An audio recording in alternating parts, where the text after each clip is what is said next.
ॐ अज्ञानतिमिरान्धस्य ज्ञानाञ्जनाशलाकया चक्षुरुन्मिलितं येन तस्मै श्रीगुरवे नमः। नमो विष्णुपदाय कृष्णप्रेष्ठाय भूतले श्रीमते भक्तिवेदान्त स्वामिनीति नामिने। नमस्ते सरस्वती देवी गौरवाणी प्रचारिणे निर्विशेष शून्यवादी पाश्चात्य देश तारिणे।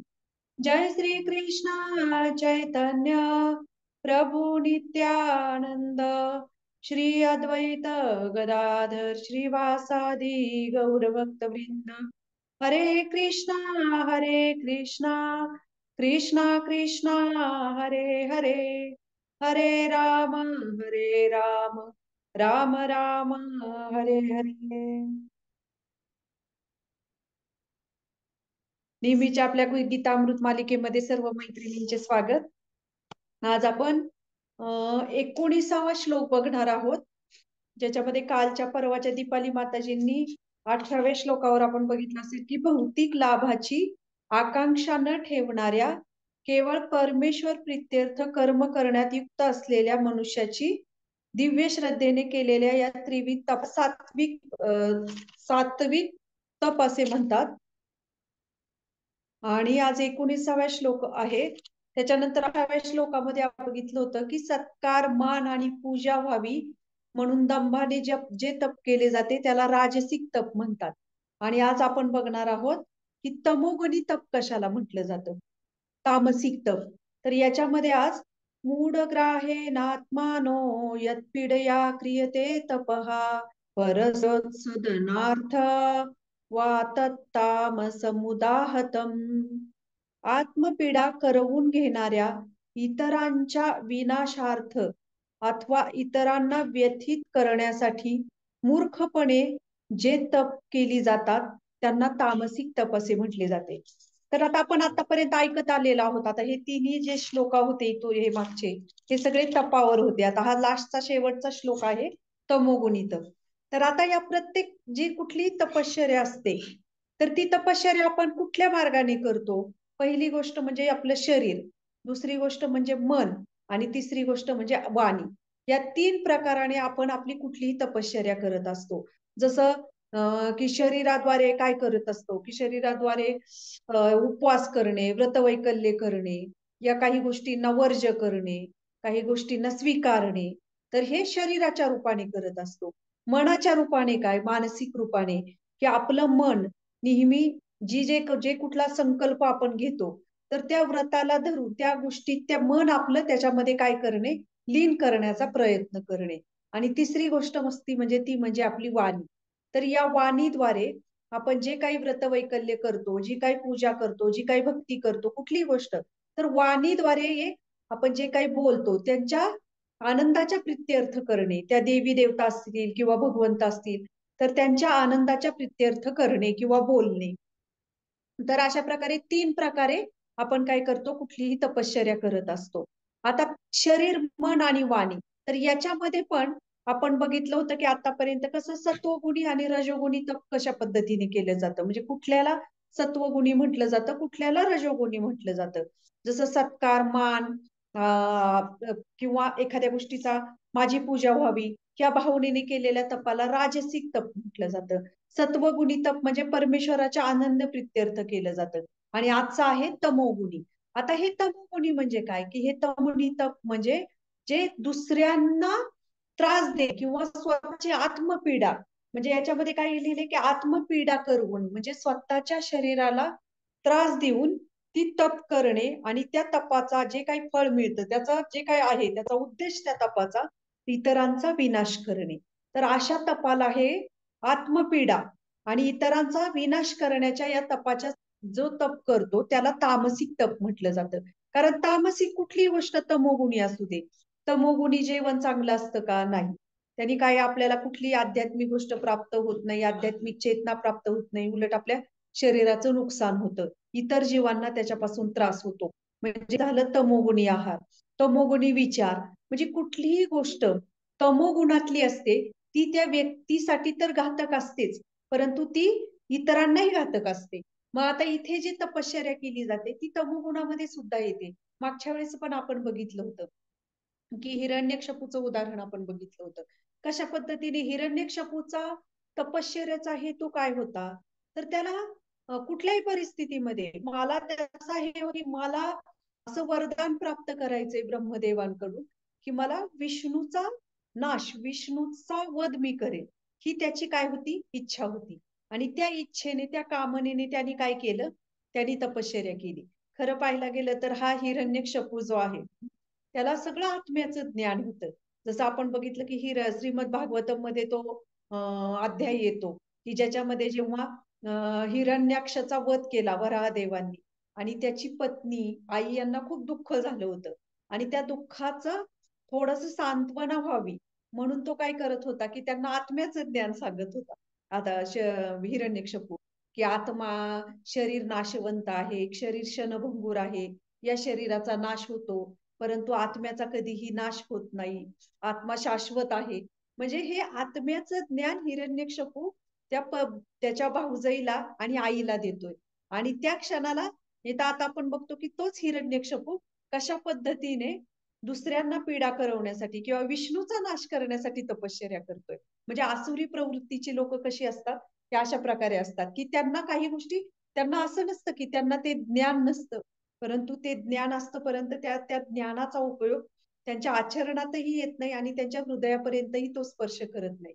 जो हिरण्यकशिपू आत्म्याचे ज्ञान देतोय आणि तोच हिरण्यकशिपू मात्र इथे अगदी उलट्या म्हणजे उलटी प्रवृत्ती दिसती त्याची एकदम. एकदम हे टोक ती ते टोक.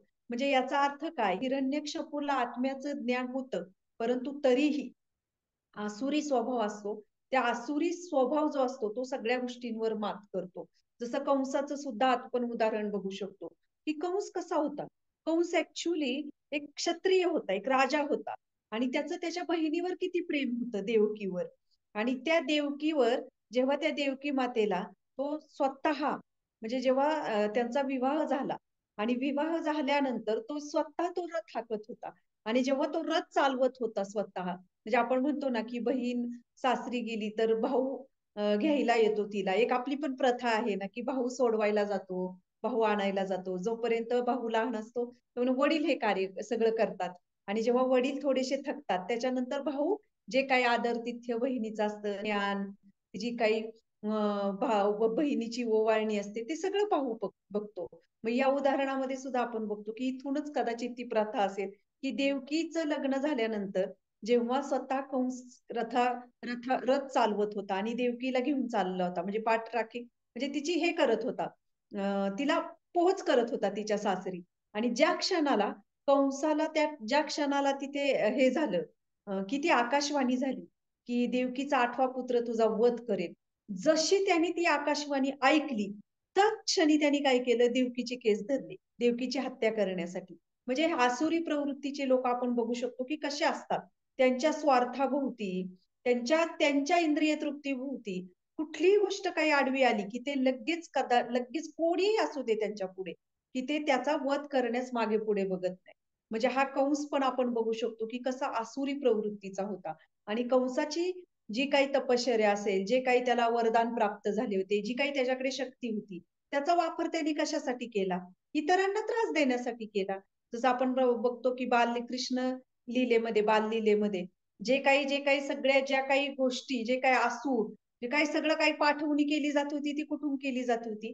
कंसाकडून केली जात होती. आणि त्याच्या याच्यातून किती वृंदावनवासियांना, गोप बालकांना किंवा सगळ्या गोकुळवासियांना किती त्रास झाला त्या सगळ्या गोष्टींचा.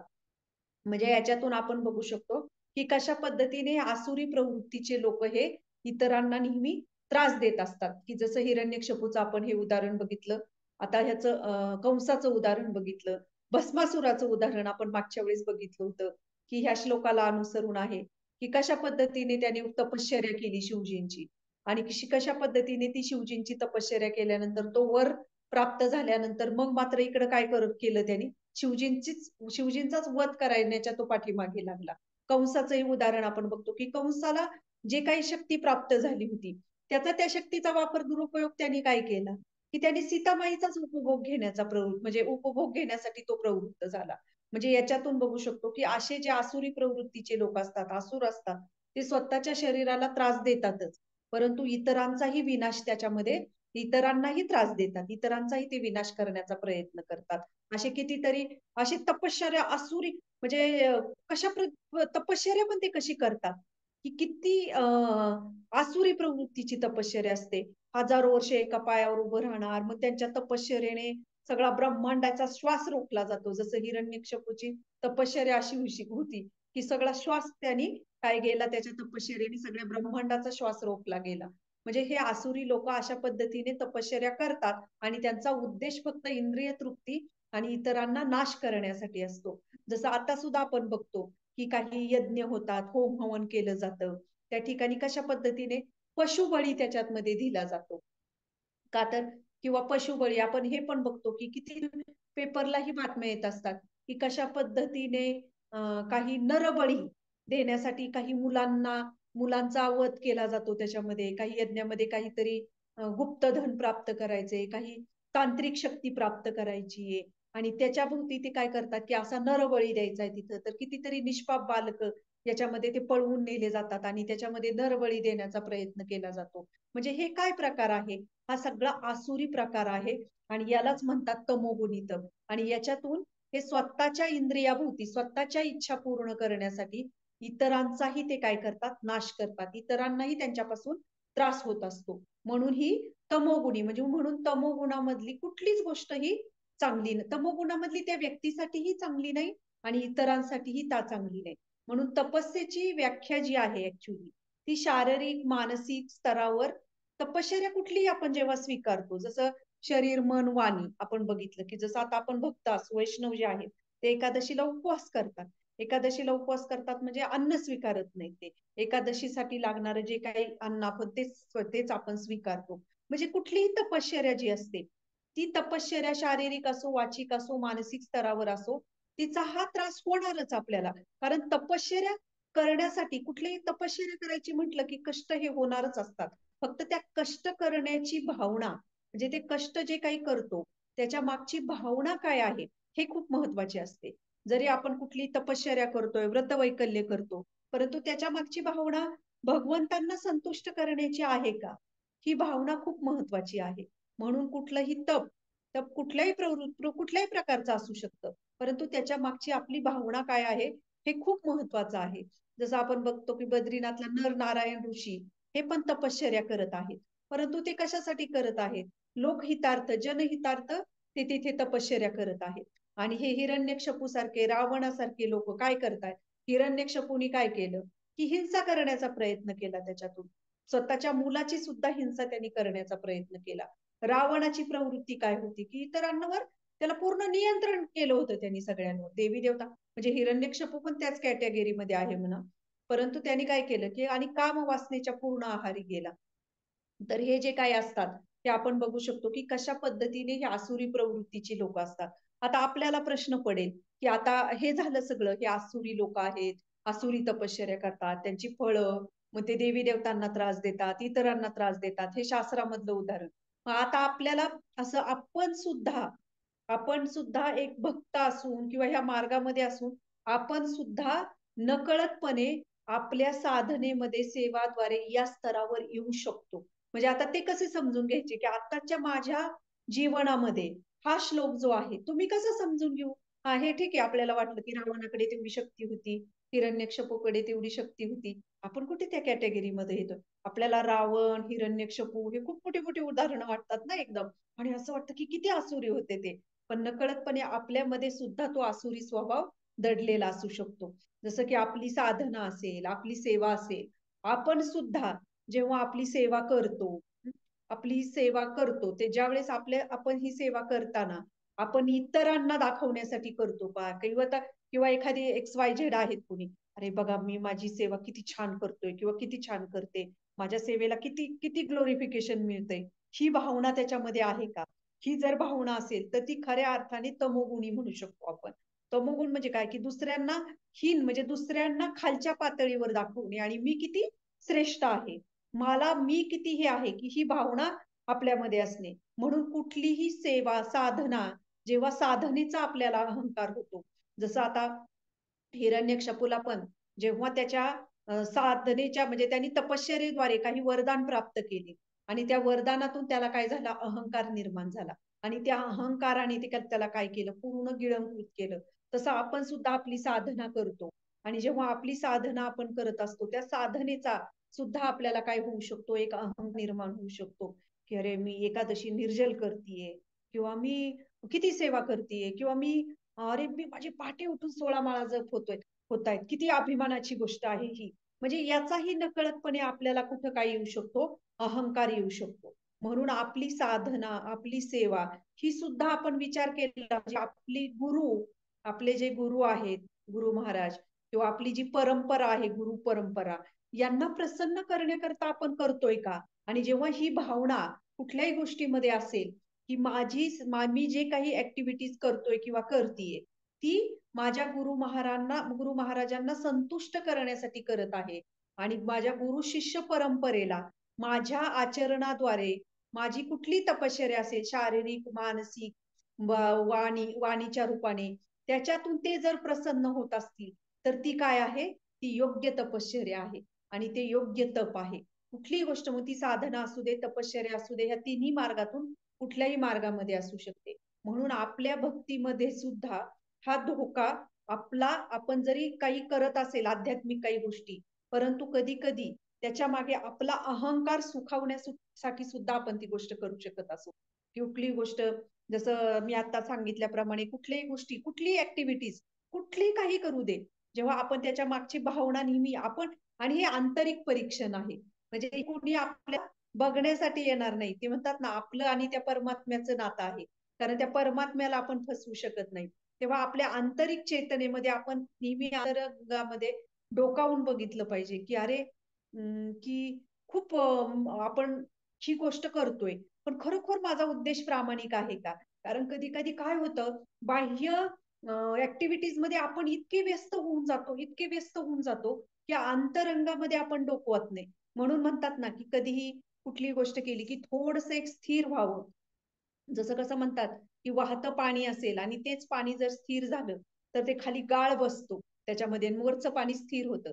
तसं कधी कधी आपलं अंतर्मन सुद्धा, आपण आपण शारीरिक ऍक्टिव्हिटीज मध्ये, बाह्य गोष्टींमध्ये आपलं मन, आपले विचार इतके आपण हे होऊन गेले, गुरफटून गेलेलो असतो, की कधीतरी स्वतःसाठी आपण एक शांत बसावं आणि शांततेने आपल्या हृदयात डोकावून आपण जे काही करतो आहोत, ते खरोखर प्रामाणिकपणे करत आहोत का, याचं आपण काय केलं पाहिजे, एक सखोल चिंतन केलं पाहिजे. आणि त्याच्यामध्ये खरोखर जर आपल्याला कुठे वाटत असेल, की अरे, कारण बाहेरच्या व्यक्तींना कधीही ते समजणार नाही, की जसं एका क्लासमध्ये खूप मुलं असतात, एका क्लासमध्ये 40-50 मुलं आहेत आणि एक टीचर पुढे उभे आहेत आणि सगळी मुलं त्यांच्या समोर बसलेली आहेत आणि आपण जर त्या क्लासमध्ये गेलो, काही त्या शाळेमध्ये, त्या क्लासमध्ये, तर आपल्याला काय वाटणार, सगळी मुलं किती पाहून छान वाटेल आपल्याला.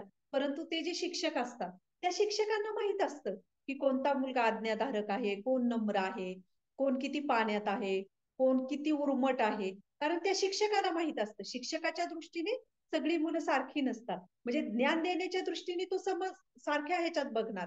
परंतु त्याला माहित असतं, की कुठला विद्यार्थीची प्रगती किती आहे, किती टक्के प्रमाणात आहे.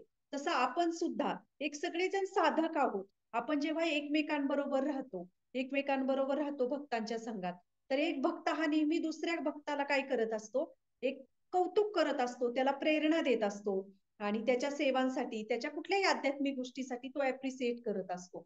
परंतु ते जेव्हा आपण आपल्या स्वतःसाठी घेतो आणि त्याच्यामध्ये नकळतपणे कुठेतरी तो अहंकार डोकावत असेल, भले वैष्णव समुदायामध्ये ते दिसणार नाही, परंतु मात्र भगवंतांच्या नजरेमधून सगळेजण भगवंतांना दिसत असतात, की कोण किती टक्क्यामध्ये आहे. म्हणून आपल्या सुद्धा आध्यात्मिक जीवनामध्ये कधी कधी आपण आपला अहंकार सुखावण्यासाठी सुद्धा त्या गोष्टी करत असो आणि जेव्हा अशा गोष्टींचा त्याच्यामध्ये प्रादुर्भाव होतो किंवा असा दोष दिसतो, तेव्हा ती तपश्चर्या, ते तप, ती साधना, ती सुद्धा काय होऊ शकते, दूषित होऊन जाऊ शकते. म्हणून आताच्या काळातली आपली जर तपश्चर्या जी असेल एका भक्तासाठी, तर ती नेहमी आपल्या अंतर्मनात आपण डोकावून बघण्याचा प्रयत्न केला पाहिजे, की खरोखर, की आपण जे काही साधना करत आहोत, आपण जे काही आध्यात्मिक जीवनाचं पालन करत आहोत, ते आपण खरोखर आपल्या स्वतःच्या प्रगतीसाठी करत आहोत का इतरांना दाखवण्यासाठी करत आहोत.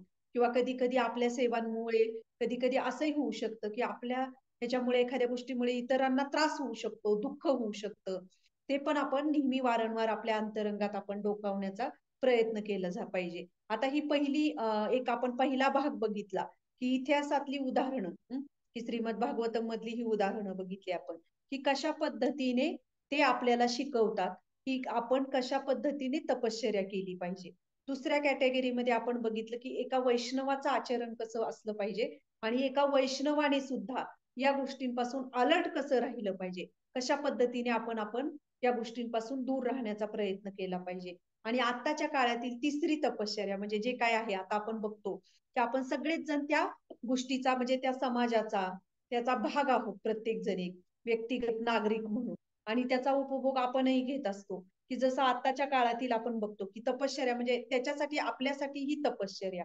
पण आता जसं आपण बघतो की काही सायंटिस्ट आहेत, संशोधन करतात सगळ्या गोष्टींमध्ये, कितीतरी संशोधन करतात, कितीतरी शोध लावतात. तर याच्यामध्ये सुद्धा एक आसुरी प्रवृत्ती आहे. जेव्हा निसर्ग निसर्गाला आपण आव्हान करतो किंवा भगवंतांच्या शक्तीला आव्हान करतो, जसं हे असुर आपण बघितले की ते भगवंतांच्या शक्तीला त्यांनी आव्हान केलेलं आहे, भगवंतांना त्यांनी नाकारलेला आहे. शेवटी त्यांचा त्यांचा एंड म्हणजे त्यांचा जो शेवट आहे तो कशामध्ये झाला, तो एंड झाला त्याच्यामध्ये, त्यांचा नाश झाला त्याच्यामध्ये. तसं आपण सुद्धा आता आपण बघू शकतो की आताच्या काळातील जे सायंटिस्ट किंवा जे वेगवेगळे शोध लावले जातात त्याला काय केलं जातंय, निसर्ग नियमाचं पूर्णपणे उल्लंघन केलं जातं. की जसं आसुरी प्रवृत्ती श्रील प्रभुपाद त्यांच्या ग्रंथांमध्ये नेहमी म्हणतात की वेगवेगळे कारखाने काढणे, फॅक्टरीज काढणे, ही सगळी आसुरी प्रगती आहे. आणि याचा हा सर्वनाश हा कधी ना कधी होणारच आहे. कारण जेव्हा आपण बघतो की मोठमोठ्या बिल्डिंग उभ्या राहतात, निसर्गावर किती मोठं आपण हे करत असतो, की मोठमोठे पर्वत असतात, डोंगर असतात, ते फार भुईसपाट करून त्याच्यावर काय केलं जातंय, त्याच्यावर बिल्डिंग उभ्या केल्या जात आहेत. म्हणजे निसर्गावर काय केलं जात आहे, अतिक्रमण होत आहे. आणि त्याचं आता एक नुकतंच ताजं तवानं उदाहरण म्हणजे अमेरिकेमध्ये तुम्ही सगळ्यांनी ऐकलं असेल, आता पेपरला वगैरे बातम्या येत आहे, मीडियाला पण ते भरपूर येत आहे, की कॅलिफोर्नियाला जी आग लागलेली आहे तिथले जंगलांमध्ये, म्हणजे तो देशाचं त्यांचं इतकं मोठं नुकसान झालेलं आहे. तिथली फिल्म स्टार जे आहेत, एकदम मोठे मोठे स्टार, तर त्यांची सगळ्यांची घरं त्या ह्याच्यामध्ये आगीमध्ये जळून एकदम हे झालेले, भस्म झालेले आहेत. आणि ती आग कशी लागली, कुठून लागली, कोणच काहीच करू शकत नाही कुणी. कारण ती अशी जोराने वाऱ्याच्या वेगाने ती फैलावत आहे आणि लोक अक्षरशः जीवाच्या आकांताने तिथून तो प्रदेश सोडून बाहेर पडत आहेत. आणि ती आग जी आहे ते अशा पद्धतीने वणवा कसा पेटतो जंगलामध्ये, तसा वणवा तिथे पेटलेला आहे. आणि तिथल्या लोकांची तिकडे एकतर थंडी असते आणि थंडीमध्ये गरम राहण्यासाठी लाकडी घरं असतात. तर ते लाकडी घरं आहेत सगळ्यांची जवळपास आणि ते लाकडी घरं जे आहेत, ते लाकडी घर भरभर भरभर पेट घेतलेलं आहे. मग हे आपण अशी उदाहरणं बघतो की ही आसुरी प्रवृत्तीची उदाहरणं आहेत. आसुरी प्रगती आपण कशी करतो आणि त्या प्रगतीने कधी कधी निसर्गाचा असा काही प्रकोप होतो आणि तो निसर्गाचा एकदा प्रकोप झाला की आपली हजारो वर्षांची किंवा एखाद्या सायंटिस्ट असेल, संशोधन करणारा असेल, त्याची आयुष्यभराची जी काही त्यांनी त्याच्यामध्ये आयुष्य घालवलंय ते करण्यासाठी, ते कुठलाही शोध लावणे, एका क्षणात निसर्ग त्याचा होत्याचं नव्हतं करतो. म्हणजे हा निसर्ग जो आहे, आपण निसर्ग निसर्ग म्हणतो, परंतु त्या निसर्गामध्ये निसर्गाला सुद्धा चालवणारी कोण शक्ती आहे, आपण आतापर्यंत भगवद्गीतेमध्ये खूप वेळा चर्चा केलेली आहे की कशा पद्धतीने हा निसर्ग सुद्धा भगवंत चालवत आहेत. परंतु जेव्हा आपण भगवंतांच्या शक्तीला जेव्हा आव्हान करतो, तेव्हा ती आहे एक आसुरी प्रगती आहे. आणि ती आसुरी प्रगती करण्यासाठी काय करतोय आपण, एक आसुरी तपश्चर्या करतोय. आता तपश्चर्या हा शब्द हिरण्यकशिपूला याला आपण म्हणू शकतो. पण जेव्हा एखादी सायंटिस्ट संशोधन करतात कुठल्याही गोष्टीचं हे करतात, तर ती पण एक आसुरी तपश्चर्या आहे. जसं की आता आपण बघतो की अंतराळामध्ये तसं प्रभुपाद सांगतात की श्री प्रभुपाद सांगतात की या आपल्या देहाने आपण कधीच चंद्रावर सूर्यलोकावर आपण जाऊच शकत नाही. कारण आपल्याला ती शक्तीच नाहीये आपल्याकडे. आपल्याला भगवंतांच्या शक्तीनेच आपण चंद्रावर किंवा पुण्य कर्म तेवढं करू, तेव्हा आपण त्या ग्रहावर जे ते ज्याच्या त्याच्या पुण्य कर्मानुसार आपण ते त्या त्या ग्रहावर जन्म घेत असतो. आणि प्रभुपाद सांगतात की या देहाने आपण चंद्रलोकावर किंवा सूर्यलोकावर कधीच जाऊ शकत नाही. आणि इथे आपण बघू शकतो की ज्यांनी ज्यांनी जो प्रयत्न करतात, तसं पाहायला गेलं तर आसुरी तपश्चर्या अजून कशाला म्हणू शकतो आपण, की जी गोष्ट अशक्य आहे, जी गोष्ट आपल्या आवाक्याबाहेर आहे. आणि त्या गोष्टीसाठी, ती गोष्ट प्राप्त करण्यासाठी कितीतरी अनेक अनेक कष्ट करत राहणे, की जी गोष्ट प्राप्तच होऊ शकत नाही आणि तरी तिच्यासाठी आपण कष्ट करतोय. तर त्याला काय म्हणू शकतो? त्याला ही अशा प्रकारची अघोरी तपश्चर्या आपण म्हणू शकतो. मग आता इथे आपण बघतोय, की शास्त्र आपल्याला सांगतायत, श्रीमद भागवतम आपल्याला सांगतंय, प्रभुपाद आपल्याला सांगत आहेत, की या देहाने आपण चंद्रलोकावर, सूर्यलोकावर कधीच जाऊ शकत नाही आणि तरी आपण त्याचा काय करत आहोत? प्रयत्न करत आहोत. म्हणजे जी गोष्ट अशक्य आहे त्या गोष्टीसाठी आयुष्य खर्च करतोय, कितीतरी लाखो करोडो रुपये खर्च केले जातात आणि जेव्हा तिथे जातात आणि तिथे जाऊन काय प्राप्त होतंय? फक्त एक आहे की तिथे आम्ही गेलो. पण काय प्राप्त काय झालं? तिथे पाहायला गेलं तर ऍक्च्युली प्रभुपाद सांगतायत की ते जिथे पोहोचतायत तो ऍक्च्युली चंद्रलोक आणि सूर्यलोक नाहीच आहे. तो आपण म्हणतो की अरे गेले चंद्रलोकावर गेले, सूर्यलोकावर गेले. आणि प्रभुपाद सांगतात की ते त्यांनी जाऊच शकत नाही त्या. मग ते दुसरीकडे कुठेतरी पोहोचतात आणि दुसरी जेव्हा आपण अशा पद्धतीने ते जाऊन येतात, तर आता आपण ते मला आता ते नाव आठवत नाही. कुणाला नाव आठवत असेल तर चॅट बॉक्स मध्ये टाकू शकता तुम्ही. की ते एक लेडीज आहे. मला नाव माझ्या डोळ्यासमोर आहे. त्या गेलेल्या अंतराळामध्ये त्या अजूनही खाली आलेल्या नाहीत. तर त्यांचा एक व्हिडिओ आला होता मध्यंतरी YouTubeला. तर त्यांची तब्येत एकदम अशी एकदम वीक झालेली आहेत त्या. कारण तिथे कुठलीही गोष्ट कुठल्याही द्रव रूपामध्ये म्हणजे एखाद्या घन रूपामध्ये त्याचं रूपांतरित होतं.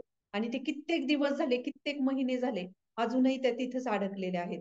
म्हणजे याच्यातून आपण बघू शकतो, की ही जी तपश्चर्या असती, त्या तपश्चर्या अशा पद्धतीने त्या त्या व्यक्तीलाही त्रासदायक असतात आणि त्याच्यातून जेव्हा निसर्गातला जेव्हा आपण काही आव्हान करतो, भगवंतांच्या शक्तीला जेव्हा आपण काही आव्हान करतो, तेव्हा मात्र मग त्याचा काय होतो, कधी ना कधी असा काही प्रकोप होतो, की आपण केलेली कितीही प्रगती, काही कुठलीच गोष्ट त्याच्या पुढे अगदी शून्यवत होऊन जाते.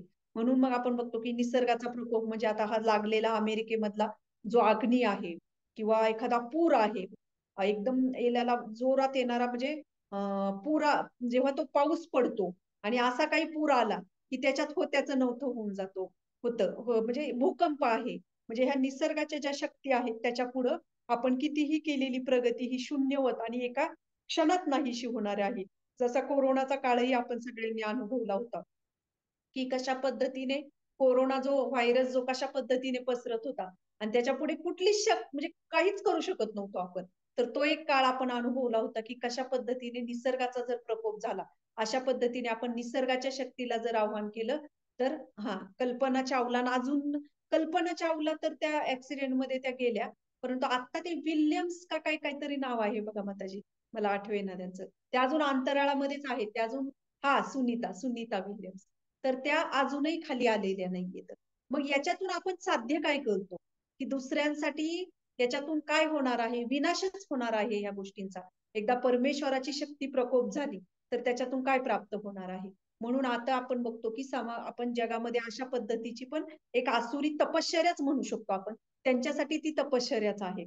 आणि तिसरं एक आपण आता या चौथ्या कॅटेगरीमध्ये आपण जाणार आहोत, की जेव्हा आपण इतरांसाठी जी कुठलीही गोष्ट करतो त्याच्यातून स्वतःचं तर हित साधलं जातच, परंतु इतरांसाठी सुद्धा त्याचा उद्धार होतो. की जसं आपण शास्त्रांमध्ये चैतन्य चरितामृत मधलं उदाहरण बघूया, की जे वासुदेव दत्त आहेत, की जे आपण उदाहरण नेहमी ऐकलेलं आहे, की ते अशी प्रार्थना करतायत चैतन्य महाप्रभूंना, की ह्या जगातली किती लोक किती त्रास सहन करत आहेत आणि कृपया त्यांची सर्व पापं तुम्ही मला द्या आणि यांचा उद्धार करा आणि त्यांची पापाचं जे काही फेड आहे किंवा जी काही शिक्षा आहे ती मी भोगतो, परंतु तुम्ही यांना घेऊन जा. म्हणजे एक जो वैष्णव असतो, जो एक भगवंतांचा भक्त असतो, तो कशा पद्धतीने तपश्चर्या करतो, कशा पद्धतीने साधना करतो, तर तो स्वतःचा जीवनाचा उद्धार तर करतोच, परंतु इतर इतर कितीतरी लाखो करोडो जीवांचा तो काय करतो, उद्धार करतो. परंतु हे करत असताना त्याची ही स्वार्थी भावना कधीच नसते, की अरे मी ही गोष्ट केली ना, की मग माझा पण उद्धार होईल आणि इतरांचा पण उद्धार होईल. अशी ती भावना, स्वार्थी भावना त्याच्यामध्ये कधीच नसते. अद्वैत आचार्यांचं उदाहरण आपण बघू शकतो, की जे अद्वैत आचार्य, की किती वर्ष त्यांनी भगवान विष्णूंची पूजा केली. शालिग्राम शिला आणि गंगेचं गंगाजल आणि तुलसी दल टाकून ते रोज भगवंतांना प्रार्थना करत होते, की ह्या जगातल्या लोकांचं कसं होणार? आणि सगळं ते बघत होते, की कशा पद्धतीने मायावाद पसरलेला आहे. लोकं देवी देवतांची भक्ती करत आहेत. भगवंतांचं ते नाम घेत नाहीयेत, भगवंतांची शक्ती स्वीकारत नाहीयेत. आणि अशा ह्याच्यामध्ये अद्वैत आचार्य किती वर्षानुवर्ष अद्वैत आचार्यांनी ती तपश्चर्या केली. आणि त्या तपश्चर्येमधून त्यांनी काय मागितलं भगवंतांना, की तुम्ही या आणि तुम्ही अवतार घ्या आणि ह्या पृथ्वी तलावरच्या लोकांचा तुम्ही काय करा, उद्धार करा. म्हणजे ही अद्वैताचार्यांची जी तपश्चर्या होती, तर ही तपश्चर्या कशासाठी होती तर ती इतरांसाठी होती. आणि त्यांच्या तपश्चर्येने चैतन्य महाप्रभू साक्षात भगवंत हे चैतन्य महाप्रभूंच्या एका भक्ताच्या रूपामध्ये अवतीर्ण झाले. आणि आज अद्वैताचार्यांच्या कृपेमुळे आपण बघू शकतो की ही अद्वैताचार्यांची, खरं पाहायला गेलं तर अद्वैताचार्यांची कृपा आहे, की त्यांच्या कृपेमुळे आज आपल्यासारख्यांची, आपण म्हणजे आपण कुठे त्याच्या जवळपास पण नाहीये, आपली लायकी पण नाहीये खरं तर आपल्याला हे प्राप्त होण्यासाठीची.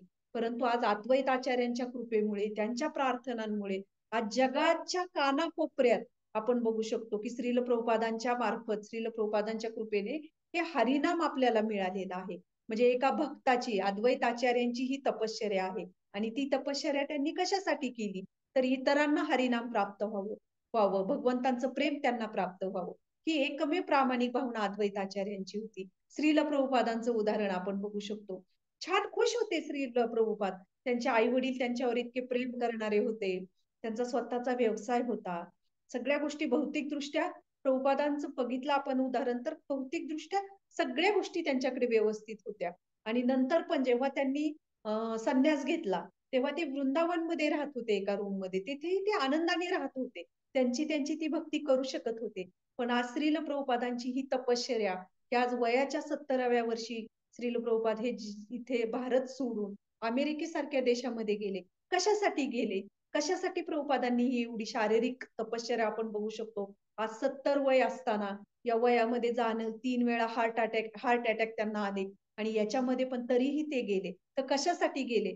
तर ह्या प्रत्येक जीवाला हरिनाम मिळावं, चैतन्य महाप्रभूंची कृपा प्राप्त व्हावी, भगवान श्रीकृष्णांचं प्रेम प्राप्त व्हावं. त्या एकमेव भावनेने श्रील प्रभुपाद इथे आरामशीर जे जीवन होतं त्यांचं, त्याचा त्याग करून त्या पूर्ण जगामध्ये कृष्ण नामाचा प्रचार करण्यासाठी प्रभुपाद ह्या अमेरिकेसारख्या देशात गेले. आणि त्या वयामध्ये आज त्यांनी पूर्ण जगामध्ये भ्रमण करून, जगभ्रमण करून पूर्ण हरिनामाचा प्रचार केला.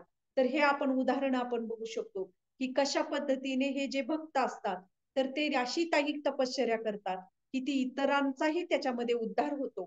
आणि त्यांना तर पुरेपूर भगवंतांची कृपा प्राप्त होतेच, परंतु इतरांनाही तो त्यांचा उद्धार होऊन ते ह्या जगातून निघून जातात. म्हणून आपण बघू शकतो की हिरण्यकशिपू जो, तो ब्रह्मदेवांना तो कशी तपश्चर्या करत होता, ना भूतो ना भविष्यती अशी तपश्चर्या हिरण्यकशिपूनी सुद्धा केली. म्हणजे अशा पद्धतीची तपश्चर्या हिरण्यकशिपूनी केली. शेवटी त्याचा एक उद्देश काय होता त्या तपश्चर्येचा, इतरांचा विनाश करणे. मग शेवटी त्याचा एंड काय झाला, त्याचा नाश झाला. आणि इथे आपण अद्वैताचार्यांचं आपण एक उदाहरण बघितलं, तर कशा पद्धतीने ह्या तपश्चर्यामध्ये सुद्धा म्हणून हा श्लोक आपल्याला शिकवत आहे, की आपण जी काही तपश्चर्या, स्वतःची आत्मपीडा, शरीराला त्रास करायचं, आणि जी गोष्ट म्हणजे जी आवाक्यात बाहेर आहे, जी गोष्ट अशक्य आहे, त्या अशक्य गोष्टीसाठी अतोनात कष्ट करायचं, प्रयत्न करायचा. आणि ती पण जेव्हा हे तप जे काही करतो, जी काही कष्ट करतो, त्याच्यातून काय होत असतं, इतरांचा विनाशच होतो. आणि इतरांना व्यथित करण्यासाठी, जसं आता आपण बघतो की बॉम्ब जे आहेत त्याचा शोध लागला, तर तेव्हा ते एखाद्या देशासाठी लावला, तर त्याच्या देशाच्या सुरक्षिततेसाठी त्यांना किती आनंद झाला, की अरे आम्ही अणुबॉम्ब आहे, त्याचा शोध लावला. परंतु आज एका गोष्टीचं एवढ्या एका प्रदेशाचं रक्षण करण्याकरता जेव्हा ती गोष्ट, त्याचा शोध लावला जातो, परंतु आज त्याच्यातून बघतो की पूर्ण जगाचा संहार त्याच्यामधून होऊ शकतो. की जसं आता आपण बघितलं की ते पेपरला पण मध्यंतरी ते अमेरिका आणि कुठला तो देश, तो पॅलेस्टाईन का काही कुठला देश, तर त्यांच्यामध्ये ते युद्ध चालू होतं. तर त्यांनी जो काही तो बॉम्ब टाकला, तर कशा पूर्ण तो देश काय झाला, पूर्ण बेचिराग झालेला आहे. आणि आता अमेरिकेमध्ये जो निसर्गाचा प्रकोप आलेला आहे, तर कित्येक ठिकाणी ते लोक म्हणतात की हा आमचा काय आहे, तळतळाट त्यांना लागलेला आहे. आमच्यावर जी काही वेळ आलेली आहे त्याचा हा तळतळाट अमेरिकेला लागले, आमचे शिव्या शाप अमेरिकेला लागलेले आहेत. म्हणजे हे बघतो आपण की काही अशा प्रगती ज्या आपल्याला वाटतात की अरे किती छान, ही प्रगती किती छान, आपला देश पुढे गेला, आपलं जग, म्हणजे जगामध्ये कुठले आपलाच देश असं नाही, काही गरजेच्या पण आहेत, परंतु आपण बघतो की त्याच्यातून संहारच जास्त होतो. म्हणून कुठली आत्मपीडा करून घेणारे, शरीराला त्रास देऊन करणारे, इतरांना इतरांना त्रास देणारे, इतरांचा नाश ओढवणारे आणि इतरांना दुःख देणारे मूर्खपणे जी तप केले जातात ते भगवंत म्हणतात ती तामसिक तप आहे. आणि म्हणून श्री प्रभुपाद सुद्धा ह्या तात्पर्यामध्ये आपल्याला सांगत आहेत की हिरण्यकशिपू सारख्या राक्षसांनी अविवेकी तप केल्याची अनेक उदाहरणं आहेत. अमर होऊन देवतांचा पराजय करण्यासाठी त्याने खडतर तपश्चर्या केली. अशा वरदान प्राप्तीसाठी त्याने ब्रह्मदेवांकडे प्रार्थना केली, परंतु अखेरीस भगवंतांनी त्याचा संहार केला. अशक्य प्राय गोष्टींसाठी तपस्या करणे म्हणजे निश्चितच तामसिक तपस्या होय. हे श्री प्रभुपादही आपल्याला सांगत आहेत. तर अशा पद्धतीने आपण हे तिन्ही श्लोका बघितले की तप कुठलं केलं पाहिजे आणि कुठला म्हणजे कुठल्या श्लोकाला धरून आपण आपल्या जीवनामध्ये ते प्रयत्न केला पाहिजे तो श्लोक जगण्याचा. तर ह्याच्यात पहिल्या श्लोकामध्ये सांगितलं होतं म्हणजे 17व्या की भौतिक लाभाची अपेक्षा नाही पाहिजे आणि फक्त परमेश्वराच्या संतुष्टी करता कुठलंही तप असू दे, कुठलंही व्रत वैकल्य असू दे, ते करण्याचा प्रयत्न केला पाहिजे. आणि आता 20, 21 आणि 22 हे जे श्लोक आहेत, आतापर्यंत आपण तप बघितलं. आता याच्यामध्ये दान म्हणजे आता आपण दान जे काही करतो की बऱ्याच लोकांना डोळे झाकून आला रे जाऊ दे गरीब होता दिलं दान, पण दान सुद्धा सत्व रजो आणि तमो गुणामध्ये येतं. म्हणजे आपण कुठलेही डोळे झाकून केलं नाही पाहिजे. तर त्या दानाची सुद्धा प्रतिक्रिया जर तमो गुणामध्ये असेल तर त्याची सुद्धा प्रतिक्रिया आपल्यालाही प्राप्त होते. म्हणून आता हे पुढचे जे श्लोक आहेत, सत्वगुणी दान, रजोगुणी दान आणि तमोगुणी दान म्हणजे काय याच्यावर भगवान आपल्याला सांगत आहेत. आणि नंतर एक 2-3 श्लोकाहून हा अध्याय आपलाही संपत आहे. तर याच्यावर आजच्या श्लोकावर जर कोणाला काही प्रश्न असतील, कोणाच्या काही कमेंट्स असतील तर किंवा कोणाला काही ऍड करायचं असेल तर प्लीज तुम्ही करू शकता. कोण आहे होस्ट? मी सेटिंग चेंज करते.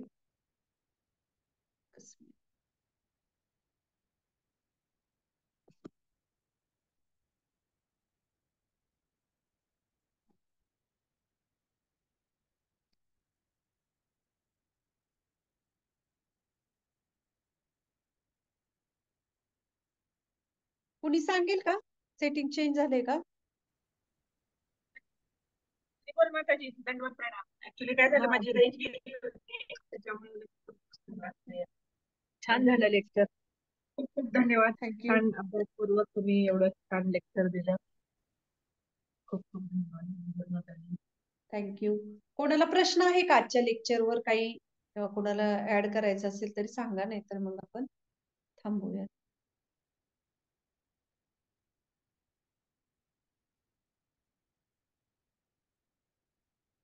चालेल माताजी, काही कोणाला प्रश्न नाही दिसत, आपण थांबूया.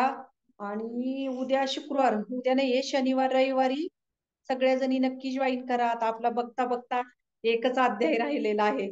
आता ह्या गीता जयंतीला आपले कंप्लीट 3 वर्ष झाले गीतामृत सुरू होऊन. आणि आता हा अगदी थोडा प्रवास राहिलेला आहे आपला. तर नक्की सगळ्या जणी रेग्युलरली जॉईन करत जा. आणि सगळ्यांना इतरांनाही सांगा की हे काही जे दिवस राहिलेले आहेत ते आपण एकत्रित छान भगवद्गीतेच्या श्रवणाचा आनंद घेऊ शकू. थँक्यू. हरे कृष्ण. एंड करते माताजी मग मीटिंग.